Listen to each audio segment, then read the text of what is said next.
111 homes burnt to the ground. Hundreds of others totally devastated. Just how do you begin to rebuild? It's very hard because people are suffering still. We head to the Rockaways to show you how you can help the hero that helped save 42 lives on that frightful night. This week we're taking you to Breezy Point, the Rockaways, and Long Beach. This area was devastated by Hurricane Sandy, and it's going to take years to recover. We're going to show you how you can help, because help is still so desperately needed. This week we're dedicating the episode to one of the most severely damaged areas in the tri-state. Now, during Sandy's surge, one of the last places you wanted to be was in Breezy Point, where 111 homes were engulfed in a massive inferno at the edge of the Rockaway Peninsula.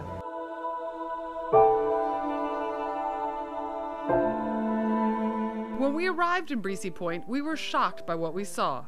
We watched the coverage on the news and we read the stories, but to actually step foot in one of the worst hit areas in the tri-state rendered us speechless. Breezy Point was under mandatory evacuation, but many residents decided to stay, including NYPD's Roy Richter, whose own beachfront property was completely destroyed by Sandy.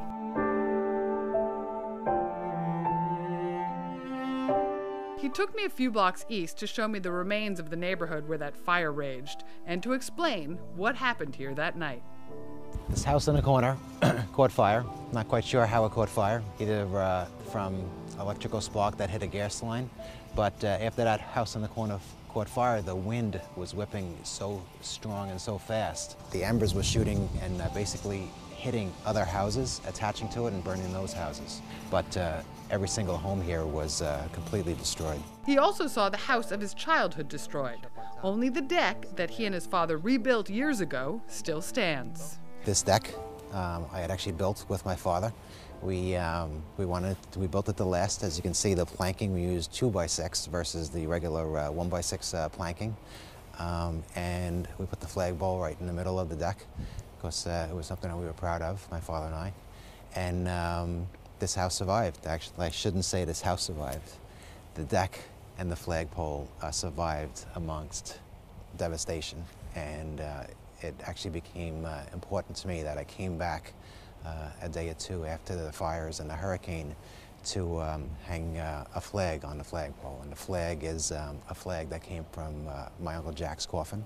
I was given that as a souvenir, as a memento of his devotion to the country, and I felt there was no place better than to hang it up on the flagpole amongst devastation to symbolize the hope and the freedom that makes rebuilding this place possible. It's important to note that Breezy Point is a neighborhood of first responders. They lost 37 members of the community on 9/11, and 2 months later, American Airlines Flight 587 crashed down on a house here, scattering bodies across the beach.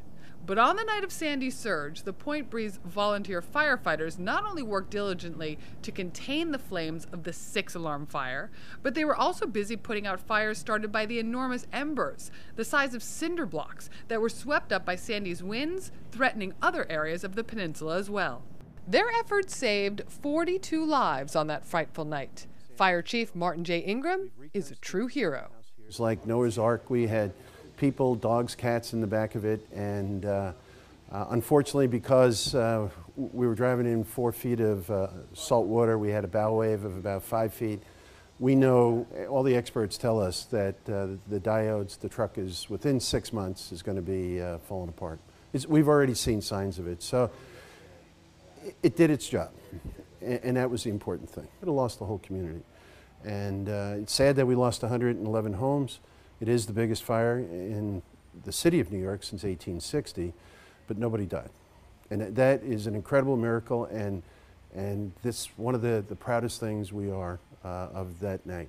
So it was It's not a miracle, it's because you were doing the work, my friend. If you would like to donate to the Point Breeze Fire Department, they really could use your support. Both of their rigs are now destroyed, along with all the tools that help them to literally save this community. You can find them on Facebook at Point Breeze Fire Department. This is truly a community that takes care of its own. Right around the corner from the firehouse is where you will find the Pump and Gut program. Pump and Gut is they're going into people's houses, they're removing standing water, they're gutting the wet sheetrock and the wet plywood. That includes ceiling, sometimes up on the first floor. And after we've gutted everything out, they'll take the debris, remove it. They'll take your large appliances, washers, dryers, refrigerators, things like that. They'll remove those as well. And then the phase we're kind of getting into now, since we've been doing it for about 3 weeks, is now we're getting into that little bit of standing water that may have accumulated in your basement. You know, the water table's not down all the way, so it refloods a little bit. Get that out and drying it out. Like I said, making sure that no mold grows. We're battling against the horrible, horrible amount of mold that's here. No, I know. I've heard people are having to rip down their houses, I know, in Staten Island just because of the mold damage alone. We've managed to mitigate a lot of the mold just because a lot of quick thinking. Isn't one of the big problems that people, you know, they're not getting their insurance money yet, so they don't really have the funds maybe on hand to do this? How can people get involved that might be watching this program? Come down to Breezy Point. We need equipment, we need a lot of hand tools, but mostly we need people. We need a lot of volunteers. You will work helping homes. And hopefully you feel good at the end of the day about it. This grassroots operation has aided 600 homeowners, along with the help of Operation Hope and Habitat for Humanity. We've got thousands of volunteers. We brought them from Westchester. Habitat New York City is coming out Saturday. From all over the New York area and across the country. I have people from Indianapolis and people calling from Ohio wanting to come and help. And when there's a disaster, this is the best of what America is. This is the best of what New York is. And you know, if we can make it here, we can make it anywhere. Well, tell me a little bit about this community in particular. I mean, it is filled with a lot of service people. Yeah, you know, people have put their lives on their line. A lot of first responders are here, you know. And we don't want them stressed out. One of our strategies was to come out here and help them. You know, the chief of the fire department here is like a hero to me. He's stressed out. He had to try to find an apartment while he's helping to make sure he's coordinating all this. There's a lot of firefighters, police, great people, elderly people here, intergenerational families here. So we thought it was important to come out where the first responders were and help them and show the love to them and help them have a little better holiday and get them in their homes quicker. All right, so how can people out there help Habitats for Humanity here in Breezy Point? Right, well, email me at relief@habitatwc, relief@habitatwc.org. Contractor's bags, safety goggles, gloves, not clothes, not food, and we appreciate monetary donations. To donate funds that will go directly to this area, info's on Facebook at Habitat for Humanity of Westchester. Coming up, we head to the Relief Center in Rockaway Beach. We learn how we can all help victims find financial relief come tax time and meet the owners of a small indie coffee shop that's also giving back.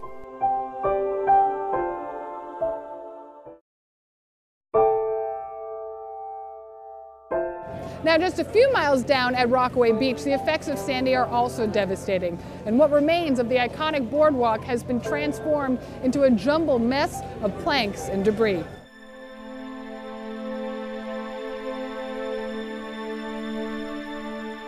It is a sad and shocking sight. Beachfront homes destroyed, and these images were taken 3 weeks after the storm.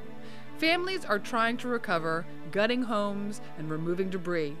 Once known as the Irish Riviera, Rockaway Beach is the largest urban public beach in America, and with a population of 13,000 people, it is the third most populated neighborhood on the peninsula.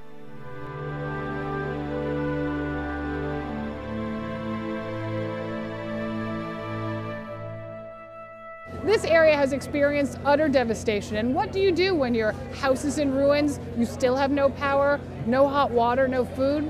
Well, the members of this community have come together along with thousands of volunteers to help each other out.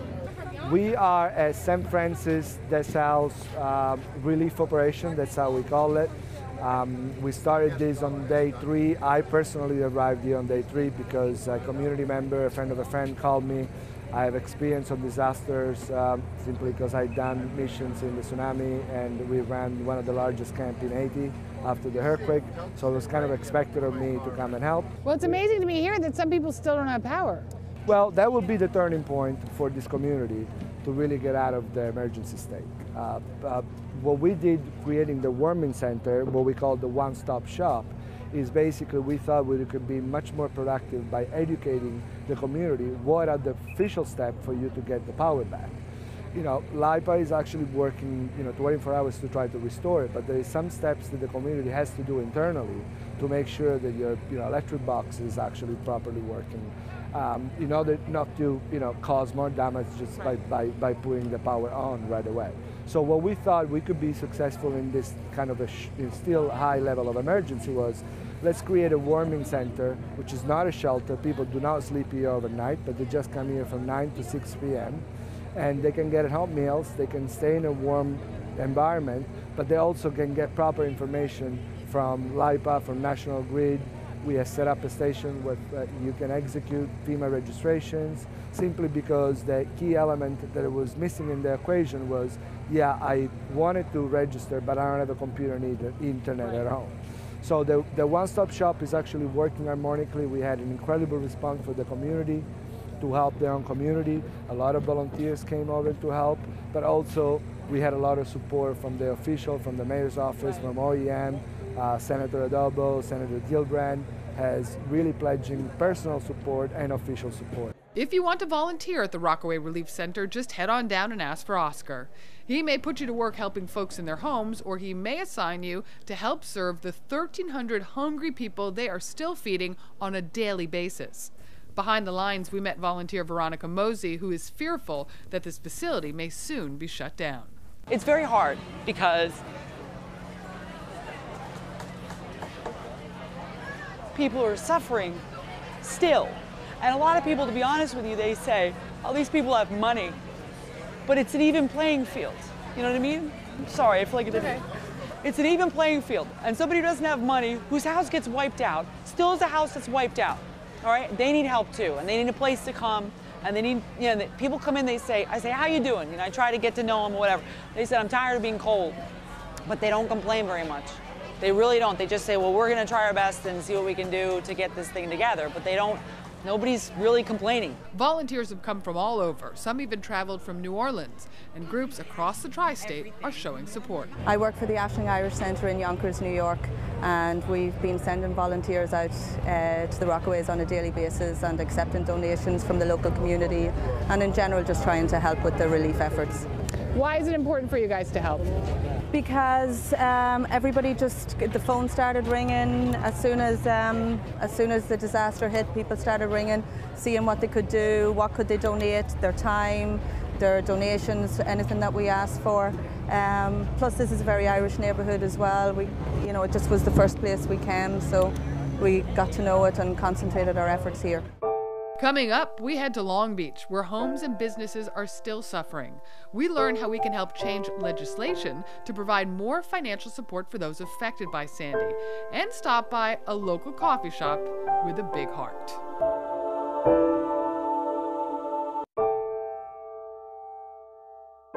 We've been out here every single day since Sandy hit, just coming out, cleaning out basements, helping unflood basements, shoveling sand, everything we can do to help the families that just can't do it for themselves. And no family can do this on their own, actually. The outpouring of support has been enormous. Folks from all walks of life have headed to the Rockaways by train, bus, car, and foot to help.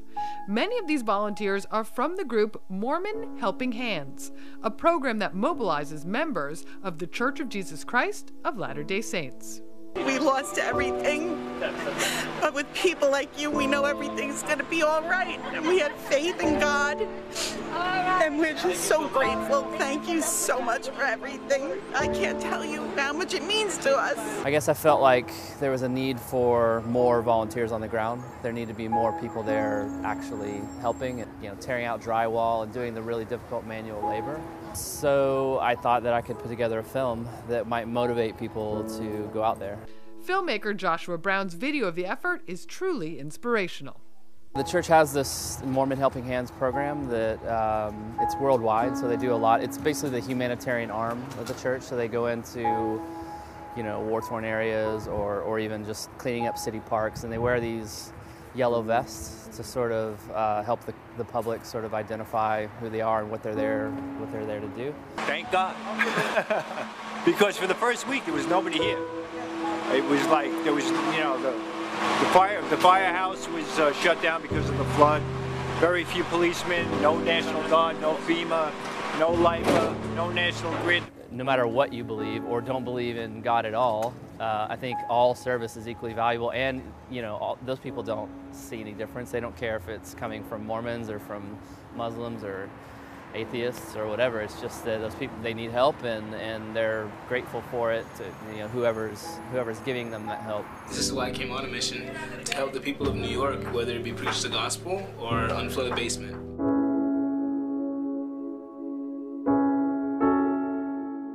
Long Beach also experienced Sandy's wrath, damaging its sewer system, its downtown business district, and the once glorious 2-mile-long boardwalk.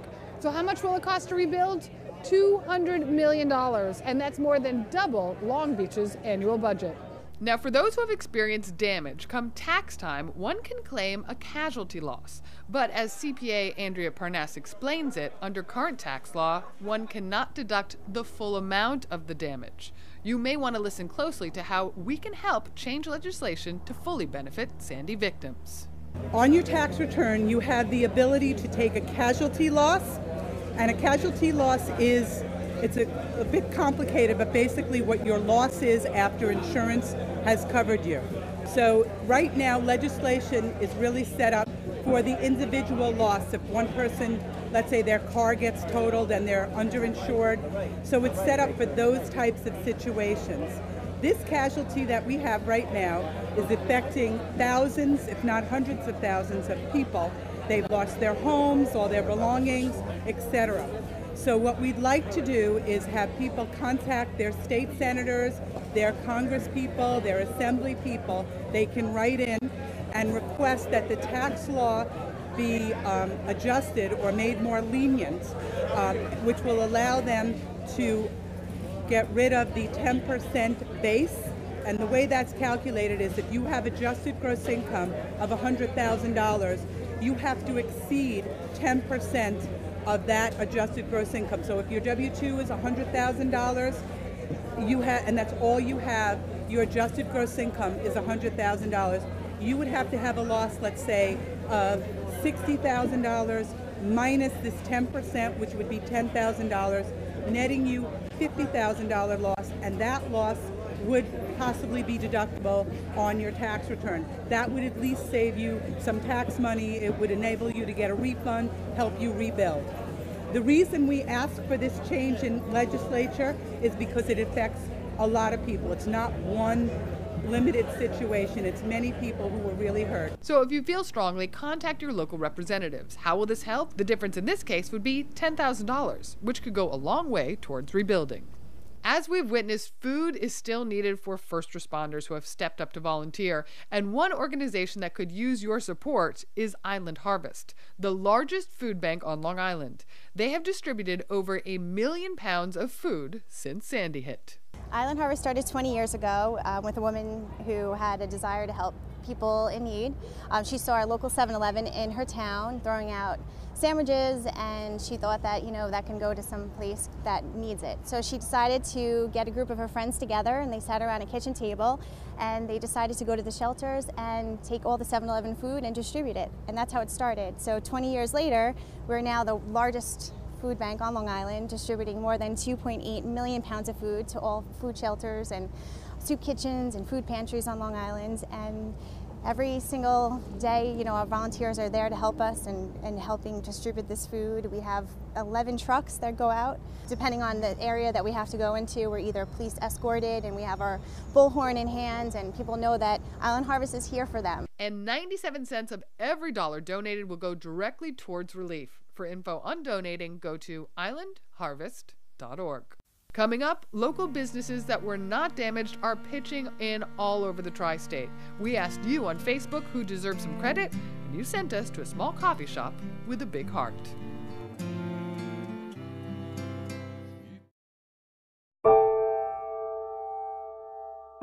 Now, a lot of local businesses have also been stepping up to the plate to help, and we asked you on Facebook where we should go, and you sent us right here to Valley Stream, to a coffee shop that's been working overtime on relief efforts to benefit East Rockaway. Sip This is the dream that Dave and I had since early in college, after visiting friends and at their colleges and seeing like the small towns and their coffee houses and how much it brought the community together, and it's our dream. Stephanie Pontillo and her partner David Sabatino grew up in Valley Stream and realized their dream about a year ago. Truly embedded in this community, they knew they wanted to help. We had our power out for a couple days and we got it back, and I was talking to some community members and we put together this idea. We'll offer Sip This as a location for people that don't have gas, they can't get down to Freeport to donate for Long Beach or directly down to Long Beach or any of the other communities that were affected, East Rockaway, Oceanside, Freeport, Island Park. So we set up a location here, and people within a couple hours of posting it on Facebook were coming in droves, and it continued on that way for the next 3 weeks. And how much do you guys think you've done in terms of collecting for donations? 350 bags of clothing, and I didn't keep track of the toiletries and food and things like that, but 6 or 7 truckloads worth of items. Wow, and then how did you get them? How did you disperse them to the other areas? We found a church actually in Malvern that had already set up about 100 families that they were helping in Island Park. So we started with that. And when they got a little bit overwhelmed, I went directly to the East Rockaway Firehouse on Main Street, and we were donating there. We heard that that was a location. So that kind of became our central spot for everything that came here, went right to East Rockaway. As a business owner, how important is it for you to give back? It's really important. A lot of people who come here have been here for years. They like to see that we're, part of the town and we care about the town. And it's important to the customer, so it's important to us. It feels wonderful to be able to use Sip This as a location to give back to the community and to have people come here and want to be a part of that. It's definitely adds to the luxury of being a business owner. Now we know there are so many more stories to tell and so many more areas to cover. If you've missed any information in today's show, you can find it on our Facebook page. And while you're there, please tell us your stories because we want to share them. We'll see you next week.